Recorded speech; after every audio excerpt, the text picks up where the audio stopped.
Le Soleil aurait-il un compagnon, Némésis, qui ferait peser des menaces sur notre planète? Est-il possible de voyager dans le temps? C'est une question primordiale. D'où viennent la matière et l'antimatière? Notre esprit a besoin d'une explication. Comment l'eau a-t-elle disparu sur Mars? Et qu'y avait-il avant le Big Bang? C'est le plus grand mystère de toute la science. Nous allons aborder ces questions qui occupent les plus grands scientifiques et tenter de résoudre les énigmes de l'univers.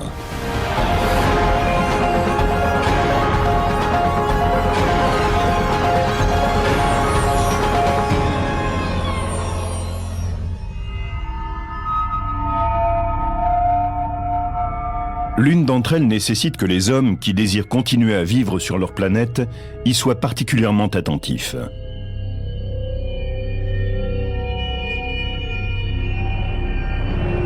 La Terre a-t-elle vraiment rendez-vous tous les 26 millions d'années avec une catastrophe qui provoque l'extinction de nombreuses espèces?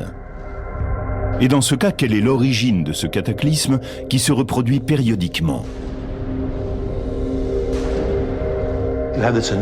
Vous avez une énorme explosion qui détruit tout à des milliers de kilomètres à la ronde. Dans un premier temps, il y a une onde de choc, un véritable tsunami. Les températures sont extrêmement élevées.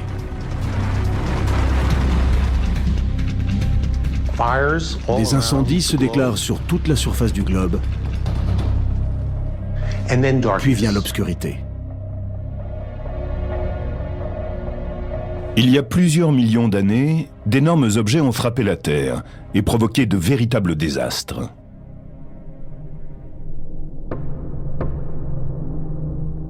C'est un impact survenu en mer, à proximité de la péninsule du Yucatan, qui serait à l'origine de la disparition des dinosaures il y a 65 millions d'années.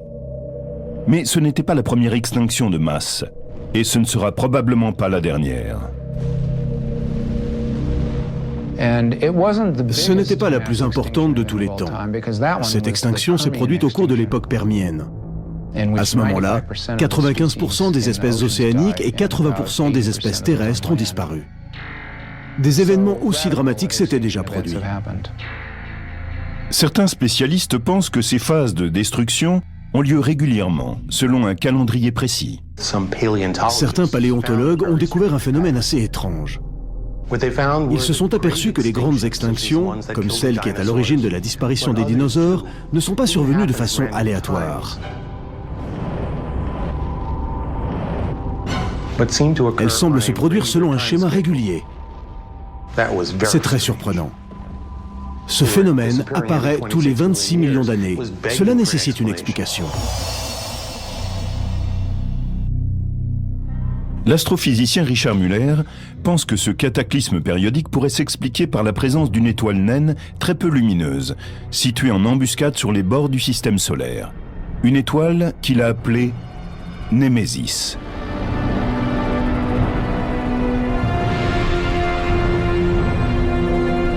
Selon sa théorie, Némésis serait un compagnon du Soleil qui n'aurait pas encore été découvert.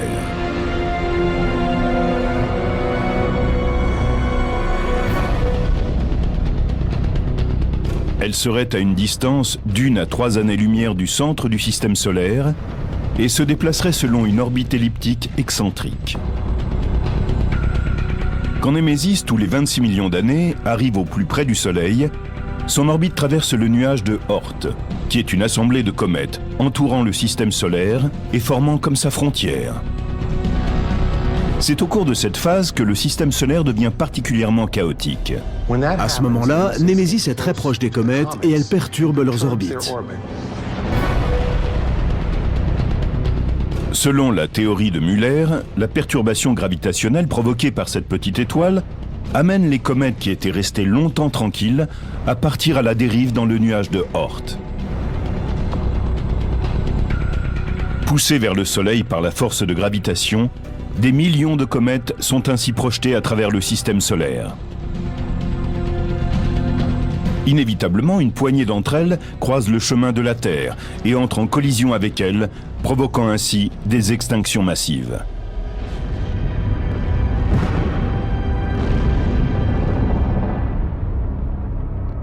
L'affirmation que le Soleil possède un compagnon que l'on n'aurait pas encore découvert est sujette à controverse.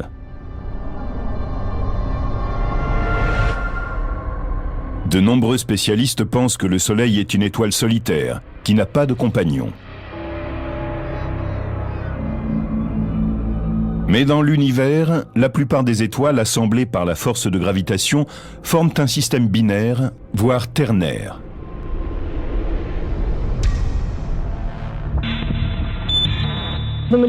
La majorité des étoiles de notre galaxie fait partie de systèmes de 2 ou 3 étoiles. Donc, l'idée que le Soleil pourrait être un élément d'un système binaire n'est pas insensée. C'est même une hypothèse intéressante. En admettant qu'en effet le Soleil appartienne à un système binaire, jamais on n'a observé une aussi grande distance entre deux compagnons que ce que suggère l'hypothèse de Muller à propos du Soleil et de Némésis. Muller avait besoin d'une preuve de l'existence de Némésis. En 1997, une équipe du Jet Propulsion Laboratory de la NASA possède enfin les moyens technologiques qui doivent lui permettre d'élucider la question. Équipés de rayons infrarouges, les chercheurs de l'Université du Massachusetts sont chargés d'effectuer un relevé du ciel qu'on va appeler le TOUMAS et de découvrir des étoiles jusque-là inconnues. Ce programme était destiné à localiser des corps célestes encore inconnus dans notre galaxie et sur ses bords. Il devait aussi les dater. Il prit pour cela plus de 2 millions d'images.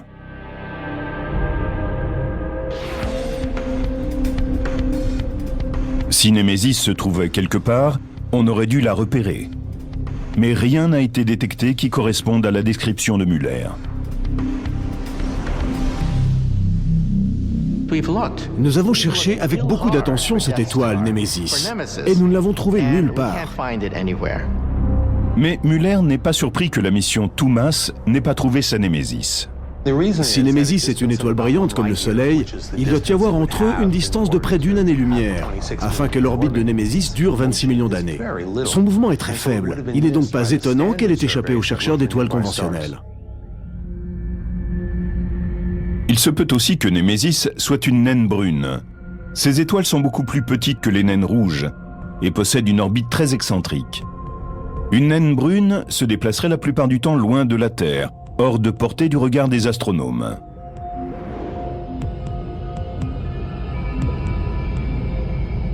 Si c'est le cas, Némésis pourrait tout à fait avoir échappé au radar de l'opération TOUMAS. Richard Muller continue ses recherches, il a maintenant un projet d'étude encore plus précis. Et il pense que la découverte de Némésis n'est qu'une question de temps. Il y a une foule d'étoiles dans l'univers, il y en a des millions. C'est comme chercher une aiguille dans une botte de foin. Mais nous trouverons un objet qui ressemble à Némésis. Nous en mesurerons l'orbite et nous prouverons qu'il s'agit bien d'elle.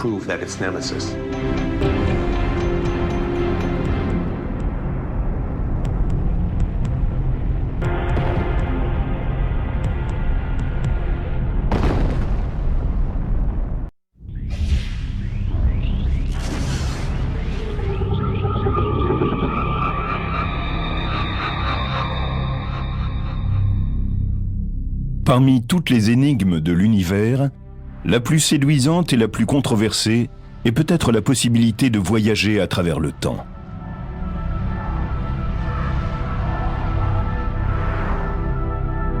Pouvons-nous réellement retourner dans le passé? Pouvons-nous changer notre destin? C'est une des grandes questions qui se posent à nous.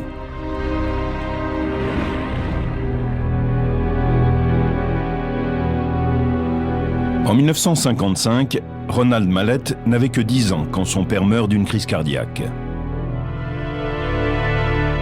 Dévasté par la douleur, le jeune garçon cherche un moyen de revoir son père et peut-être cette fois de lui sauver la vie. 1 an après sa mort, je suis tombé sur le livre de Wells, La machine à explorer le temps, et cela m'a sauvé. Je me suis dit que si je parvenais à construire la machine dont parlait l'auteur, je pourrais retourner dans le passé, essayer de revoir mon père et le sauver. C'est devenu une obsession. Il fallait que je construise cette machine.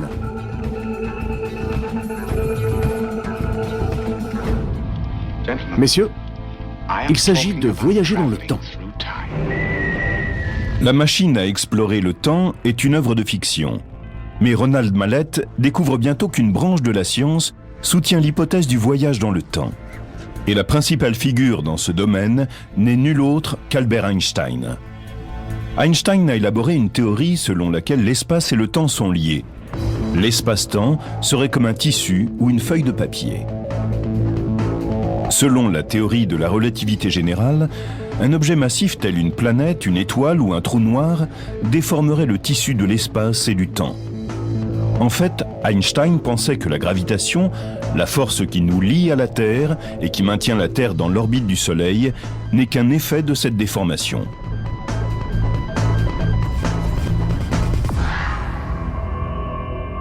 Pour Ronald Mallett, cette idée d'un univers qui se déforme possède des implications assez magiques. En effet, si on arrive à générer suffisamment d'énergie pour tordre le temps et former une boucle, on pourrait peut-être créer un passage qui permettrait d'aller dans le futur et dans le passé. La théorie d'Einstein nourrit la quête de Ronald Mallett, qui veut apprendre à construire sa propre machine à remonter le temps. Mais à l'époque, il ne peut pas s'en ouvrir auprès de spécialistes. Il ne serait pas pris au sérieux. En réalité, j'ai travaillé sur un autre sujet, les trous noirs. Ils m'ont permis de comprendre comment la théorie d'Einstein s'appliquait au temps et à toute notre réalité. C'est une idée folle, mais elle était respectée. J'ai bâti ma carrière en étudiant ce domaine et en étant capable d'utiliser la théorie de la relativité générale d'Einstein. Les trous noirs, rémanents massifs d'une étoile qui s'est effondrée, ont une force gravitationnelle qui peut leur permettre de distordre l'espace-temps, ce qui est exactement ce que Ronald Mallett voulait faire. Mais comment pouvait-il créer en laboratoire un impact qui génère suffisamment de matière pour déformer l'espace-temps?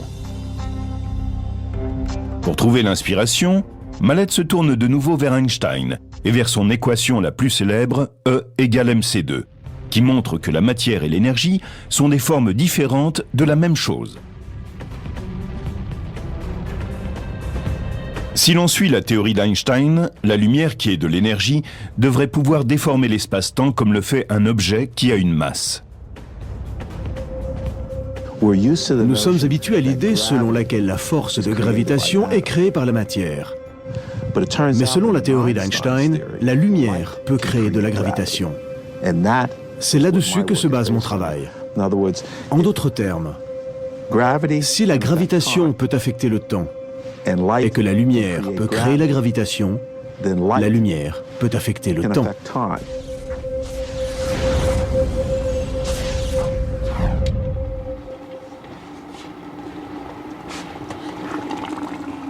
Mallett a construit une maquette pour démontrer la validité de son concept. Un rayon laser circulaire peut créer un courant de lumière qui tord de l'espace-temps. On a 4 rayons laser qui s'entrecroisent. L'espace à l'intérieur de cette colonne de lumière représenterait l'endroit où l'espace subit une torsion. Et si le temps était tordu par cette colonne de lumière,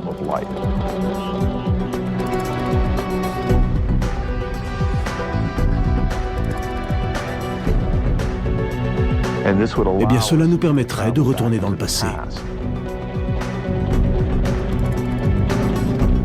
Le premier voyageur devrait être plus petit qu'un être humain. Ce pourrait être des particules subatomiques comme le neutron. Ce que nous essayons de faire, c'est que l'être humain puisse envoyer à travers ces particules un certain nombre d'informations. Cela peut avoir d'immenses implications. Imaginez que nous puissions envoyer des informations dans le passé. Cela pourrait nous renseigner sur de futurs désastres et nous serions capables de les éviter.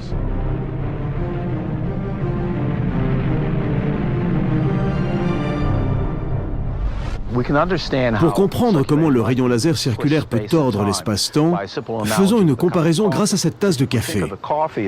Le café qui est dans cette tasse est comme un espace vide, et cette cuillère sera le laser circulaire. Que se passe-t-il quand la cuillère tourne le café? Il se met à tourner. C'est ce que fait le rayon laser avec l'espace vide, et nous pouvons en voir l'effet. Plus nous tournons vite, plus le café est projeté vers les bords. Dans le cas du laser, dont le rayon est circulaire, nous plaçons une particule, un neutron, à l'intérieur. Et on voit comment, dans cet espace, le neutron est projeté vers l'extérieur comme l'était le café précédemment. Maintenant, souvenez-vous que l'espace et le temps sont liés. Donc cet espace déformé va provoquer une déformation du temps qui ira jusqu'à créer une boucle. Et grâce à cette boucle de temps, nous pourrons aller dans le passé, dans le futur et revenir dans le passé.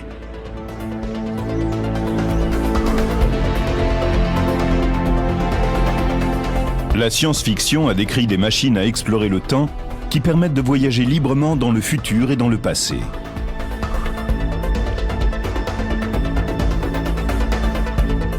Mais selon Mallett, on ne pourrait remonter que jusqu'au moment où la machine a été mise en marche pour la première fois.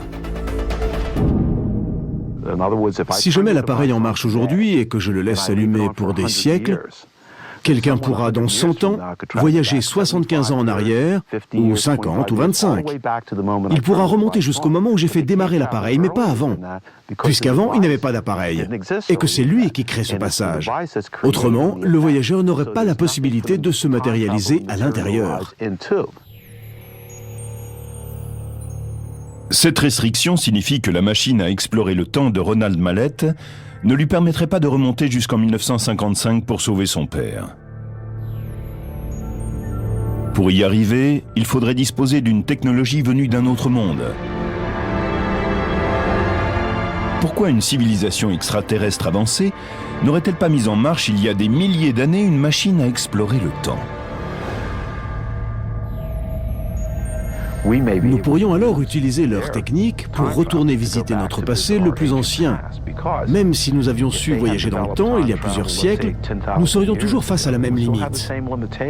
Mais si nous rencontrons d'autres civilisations avancées, nous pourrons peut-être aller visiter l'Égypte ancienne et la Rome antique.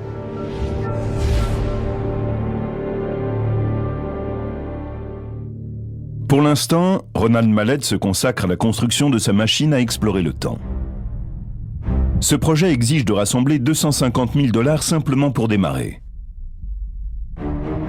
Mais l'argent n'est qu'un des obstacles que rencontre tout physicien qui ose s'attaquer au problème du voyage dans le temps. Beaucoup pensent que ce projet est impossible et invoquent par exemple ce qu'on appelle le paradoxe du grand-père.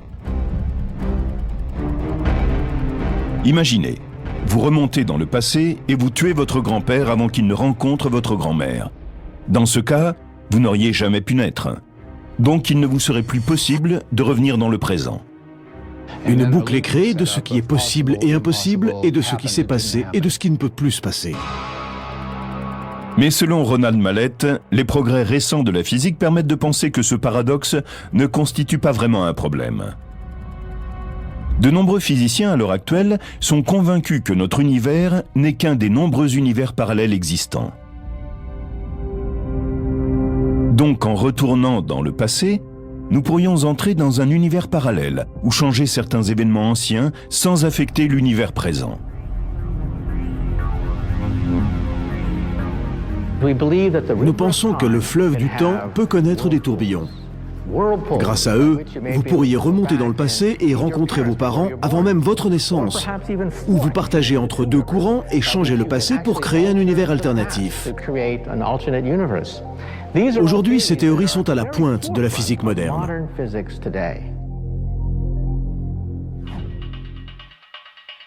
Ronald Mallett pense que dans quelques siècles, nous pourrons sans doute voyager dans le temps. Mais il sera trop tard pour qu'il puisse retourner sauver son père.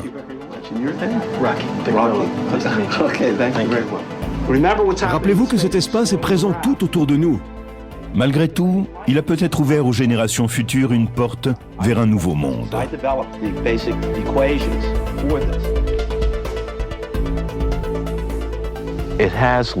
Cela m'a permis de partager quelque chose avec les autres, ce que je n'avais jamais pu faire avant. Mon travail est comme un monument que j'élève à mon père et qui lui correspond bien. J'ai été capable d'accomplir cela et cette idée me console.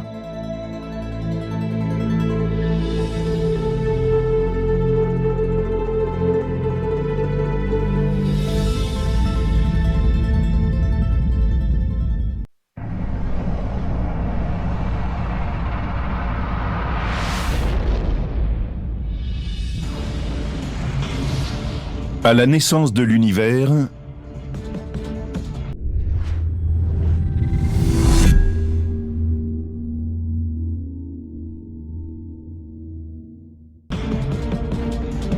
les spécialistes pensent qu'il n'était pas uniquement composé de la matière qui aujourd'hui constitue tout ce qui nous entoure. Selon eux, il existait une quantité presque équivalente d'antimatière, une jumelle de la matière, maléfique et insaisissable. Si on remonte au tout début de l'univers, il s'avère qu'il était fait de matière et d'antimatière. À chaque particule correspondait une antiparticule. Cela semble un peu fou et pourtant c'est la réalité. L'antimatière n'est pas de la science-fiction. Mais qu'est donc cette mystérieuse antimatière et où est-elle passée? L'antimatière est exactement comme la matière. Simplement, elle possède une charge complètement différente.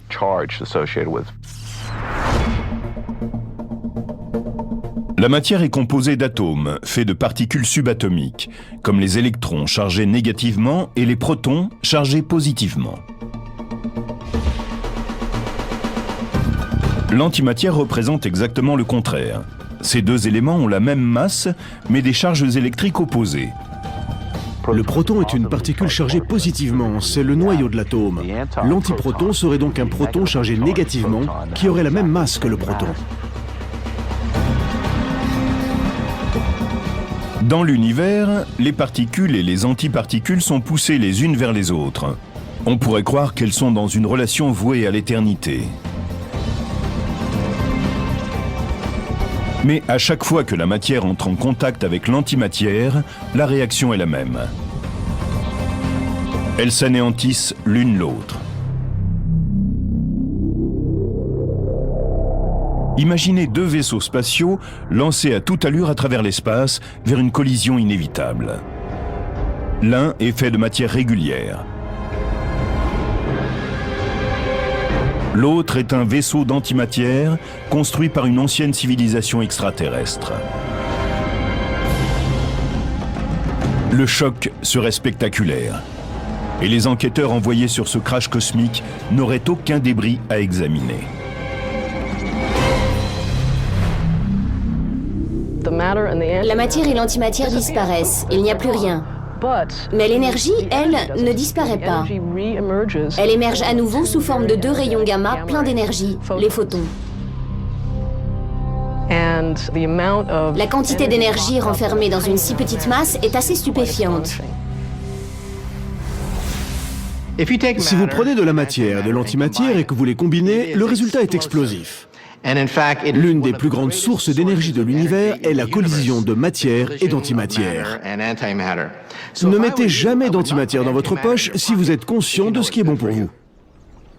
L'antimatière est très volatile, et dans sa rencontre avec la matière, elle pourrait être une source phénoménale d'énergie si nous savions comment l'exploiter. Pour avoir une idée de la quantité d'énergie emmagasinée dans la matière, imaginez un instant que ces deux poignées de sable soient l'une de la matière et l'autre de l'antimatière, et que vous les mettiez ensemble. Elles s'anéantiraient en produisant de l'énergie. En quelle quantité? Assez pour fournir de l'électricité à toute la Californie pendant une semaine. La plus grande énigme qui entoure l'antimatière est la suivante.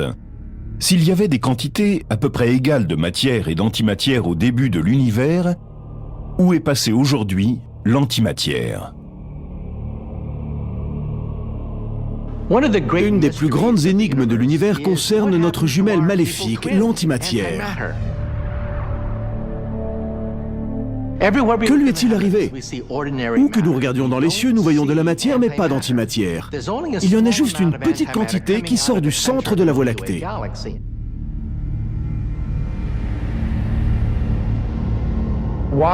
Pourquoi l'univers semble-t-il être fait entièrement de matière et pourquoi n'y voit-on guère d'antimatière? C'est un mystère. Je ne pense pas que l'on puisse jamais l'élucider. Et pourtant, notre esprit a besoin d'explications. Peut-être y avait-il un peu plus de matière que d'antimatière lorsque l'univers est né. Quand les particules et les antiparticules sont entrées en collision, elles se sont livrées à un combat sans merci, et seul un petit pourcentage de matière a survécu.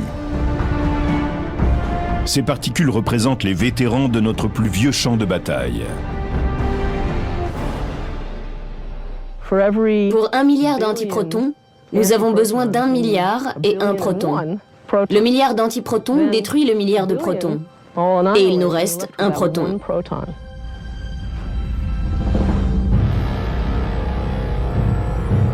Et ce reliquat, c'est nous. Nous sommes les vestiges de cette gigantesque explosion d'énergie provoquée par la collision entre la matière et l'antimatière à cet instant donné.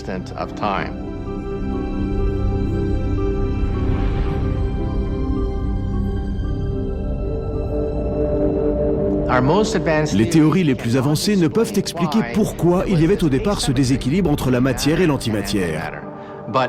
Mais si cela n'avait pas été le cas, nous ne serions pas ici.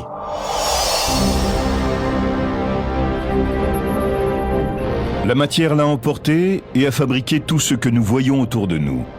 Mais pourrait-il exister des galaxies lointaines ou des régions de l'espace où l'antimatière serait prépondérante ? Il se peut que des galaxies soient composées à 99% d'antimatière, de même que la nôtre n'est que matière. Et si une galaxie d'antimatière fonçait sur une galaxie de matière, il y aurait une explosion où elles seraient toutes les deux réduites à néant dans un éclair éblouissant de lumière et d'énergie. Aussi étrange que cela paraisse, les spécialistes ont appris à créer de l'antimatière en laboratoire, dans des accélérateurs à usage médical.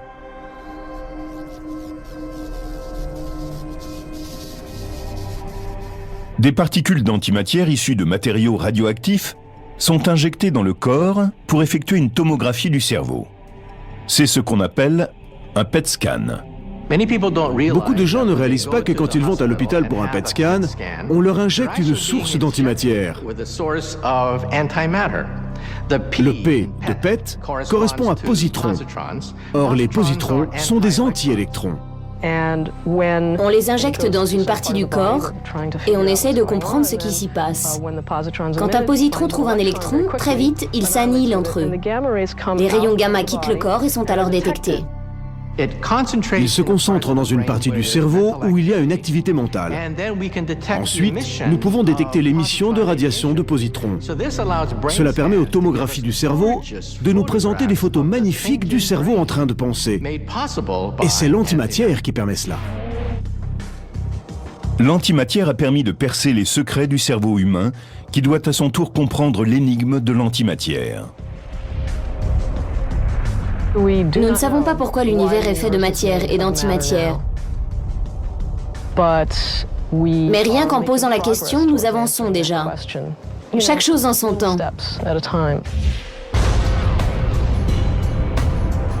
Comme beaucoup d'énigmes dans cet univers en évolution permanente, l'antimatière continue pour l'instant à appartenir au royaume de l'inexpliqué.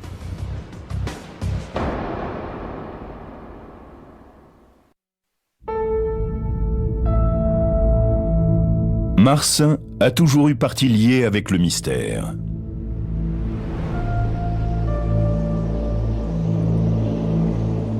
Mais l'énigme la plus intrigante de la planète rouge n'a rien à voir avec des envahisseurs extraterrestres.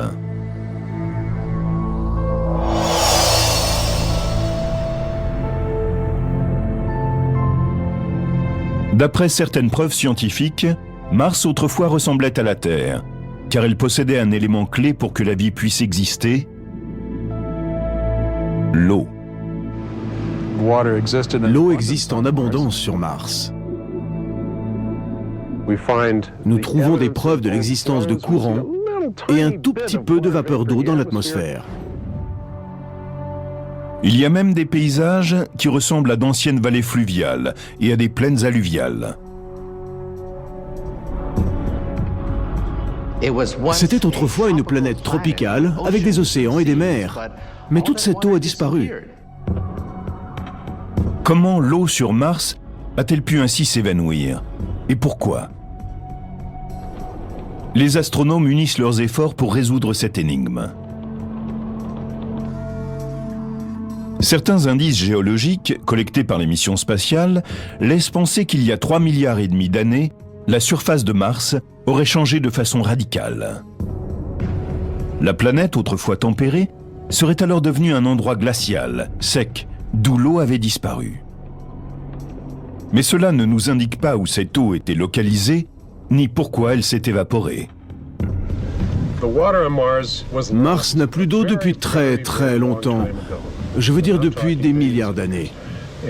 Et les indices qui nous permettraient de savoir où elle est passée ont disparu depuis longtemps.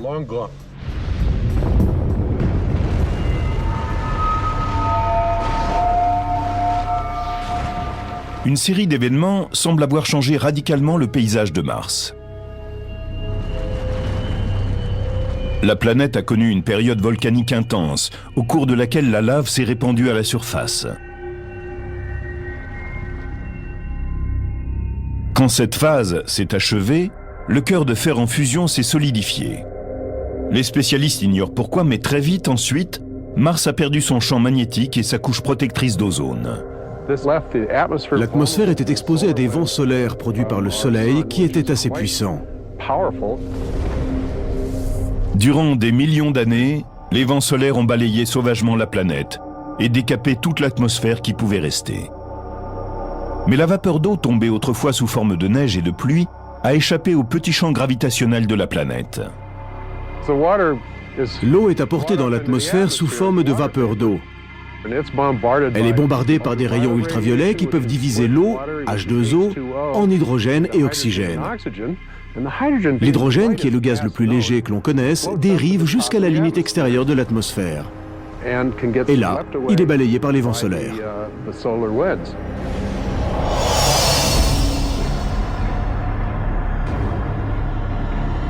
Une autre théorie pour expliquer la disparition de l'eau martienne évoque une menace venue de l'extérieur de la planète. On sait qu'au cours des premières années du système solaire, Mars se trouvait sur un trajet extrêmement dangereux. Il y a environ 3,9 milliards d'années, il s'est produit un événement appelé le Grand Bombardement. Il est possible qu'à ce moment-là, la planète ait été la cible de nombreuses chutes de météores. En même temps, du matériau et une partie de l'atmosphère auraient été éjectés en dehors du champ gravitationnel. Imaginez que nous ayons ici un astéroïde, mais qu'il ait la taille d'une montagne.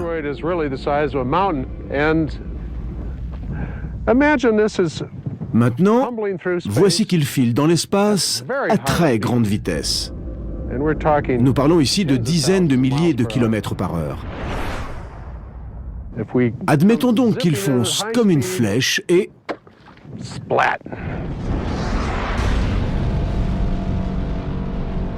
il est isolé dans l'espace. Une partie va s'effondrer, une autre va se transformer en gaz atmosphérique qui s'éparpilleront dans l'espace et qui seront perdus. Une autre réponse à cette énigme martienne est peut-être cachée dans les profondeurs de la planète rouge. Une partie de son eau s'est combinée avec du dioxyde de carbone pour former les calottes polaires glacées, épaisses de 3 km, ainsi qu'un permafrost qui couvre une grande partie de la surface de Mars. Et nous avons la preuve que de l'eau coule toujours sous la glace. La plus grande partie de l'eau martienne s'est enfoncée sous la surface. Une certaine quantité a sans doute migré à des profondeurs où la température est assez élevée pour qu'elle puisse demeurer à l'état liquide.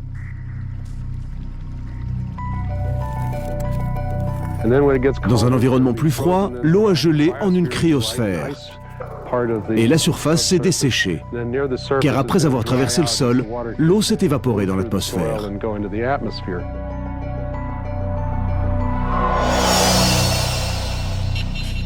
Peter Smith, spécialiste de l'Université d'Arizona, est très impatient de résoudre l'énigme de la disparition de l'eau sur Mars. Voilà.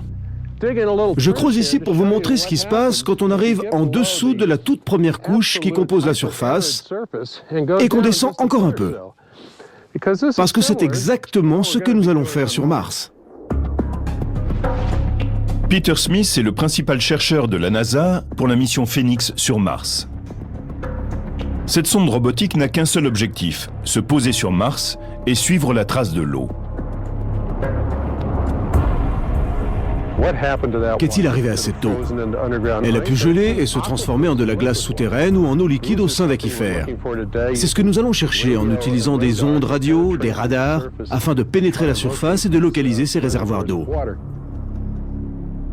Smith pense que cette étendue dans les environs de Wilcox, dans l'Arizona, ressemble à ce que les spécialistes trouveront en grattant la surface martienne.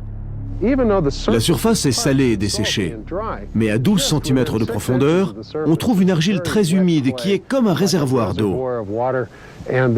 C'est un véritable écosystème qui entretient la vie dans ces argiles et ces sols humides.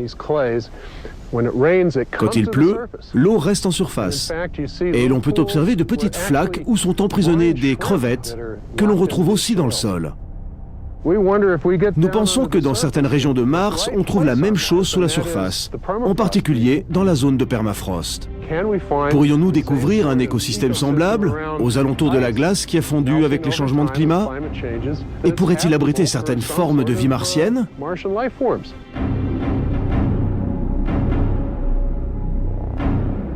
Certains pensent que la vie sur Terre trouve son origine sur Mars. Mais les changements survenus sur la planète rouge présagent peut-être de notre avenir. Si cette hypothèse est vraie, en trouvant de l'eau sur la planète rouge, nous découvrirons peut-être nos origines cosmiques et notre avenir.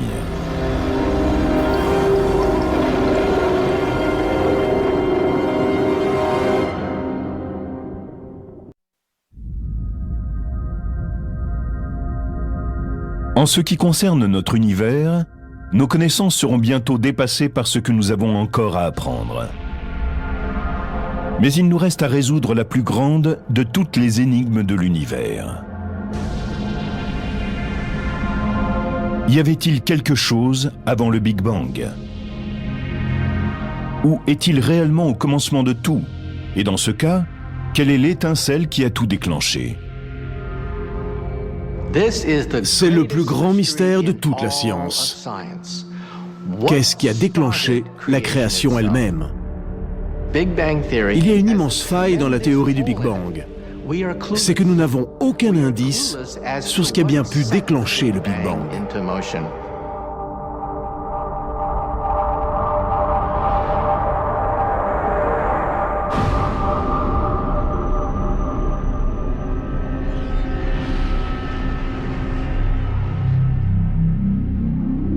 Le Big Bang est un modèle cosmique, élaboré pour expliquer la naissance de notre univers il y a 13,5 milliards d'années. Nous avons pu retracer toute son évolution jusqu'à ce moment-là. Au départ, il semble y avoir un point mystérieux qu'on appelle la singularité initiale. Tout cela est mystérieux et de nombreuses questions restent sans réponse. Mais cela constitue un bon point de départ. Cependant, nos instruments scientifiques restent aveugles et sourds pour la période située avant le Big Bang, si toutefois elle a jamais existé. La singularité est comme un horizon, au-delà duquel nous sommes incapables de voir. Au moment de la création, le temps est apparu en même temps que l'espace et que la matière. Le Big Bang correspond bien à un événement de ce type.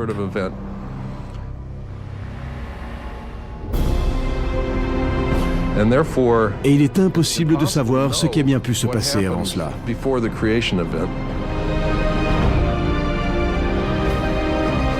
Pourtant, les hypothèses scientifiques sur l'avant-Big Bang suscitent l'attention des plus grands esprits de l'astrophysique.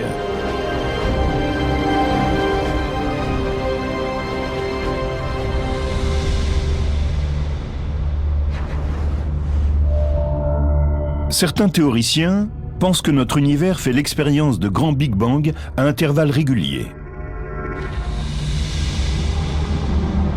Selon ce modèle cyclique, tous les billions d'années, il y a un Big Bang après lequel l'univers se développe pour s'effondrer ensuite de nouveau et céder la place à un nouveau Big Bang.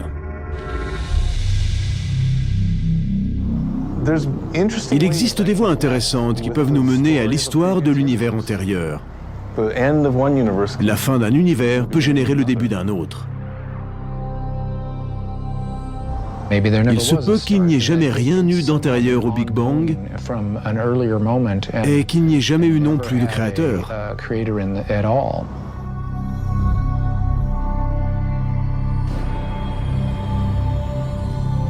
Mais nous sommes peut-être plus proches que nous le croyons d'une explication de cet avant-Big Bang. Les réverbérations cosmiques du Big Bang font encore écho dans l'univers et détiennent peut-être la réponse à notre question « Qu'y avait-il avant la singularité ?» C'est grâce à ces ondes que nous comprenons aujourd'hui l'univers. Au début, un petit coup donne un élan à l'univers, comme lorsque je frappe sur ce pot. Il se forme alors une onde permanente. Nous cherchons aujourd'hui des dessins symétriques dans les radiations cosmiques.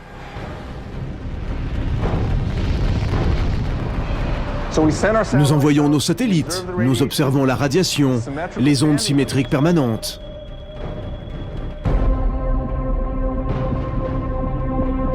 Une nouvelle génération de détecteurs d'ondes de gravitation sera lancée au cours de la prochaine décennie dans l'espace extérieur au système solaire. Ils seront équipés de rayons laser. Toute onde de choc née à l'instant de la création fera trembler légèrement ces rayons laser et on pourra